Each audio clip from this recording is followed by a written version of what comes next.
अब आपका income tax return form 26A और AIS न केवल इनकम टैक्स डिपार्टमेंट बल्कि जीएसटी डिपार्टमेंट भी असेसमेंट के दौरान चेक करने वाला है।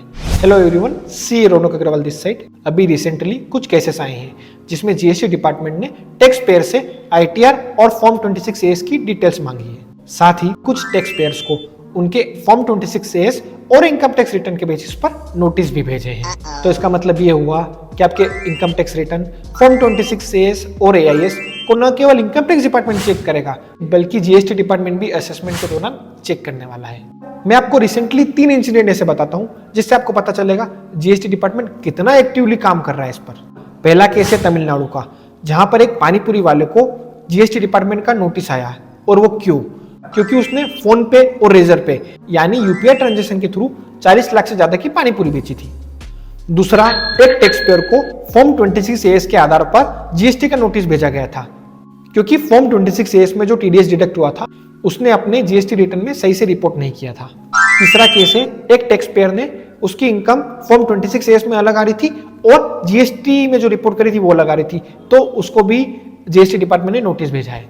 तो दोस्तों, मैं आपको कुछ सिचुएशन ऐसी बता रहा हूं जिसका आपको ध्यान रखना है, नहीं तो आपको जीएसटी डिपार्टमेंट का नोटिस कभी भी आ सकता है। सबसे पहला, जब आप अपना ITR भरते हो तो उस समय आपको अपना फॉर्म 26A और AIS को जरूर मैच करना है।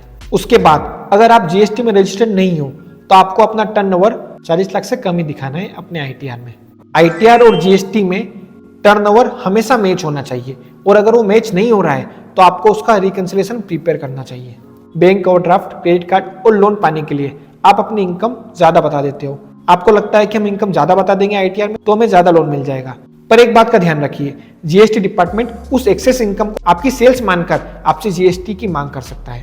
तो आप ध्यान रखिए, अगर आप जीएसटी में रजिस्टर्ड नहीं है तो यूपीआई पेमेंट आप 40 लाख से ज्यादा मत लीजिए, और अगर आप सर्विस प्रोवाइडर हो तो आप 20 लाख से ज्यादा की यूपीआई ट्रांजैक्शन मत लीजिए। ये थी मेरी आज की इन्फॉर्मेशन, और ऐसे ही फाइनेंशियल इन्फॉर्मेशन के लिए आप हमारे चैनल सी रौनक अग्रवाल को सब्सक्राइब कर सकते हो और नोटिफिकेशन बेल को ऑन कर सकते हो ताकि जो भी मैं फ्यूचर में वीडियो डालूं आपके कोई भी इंपॉर्टेंट वीडियो मिस ना हो। धन्यवाद।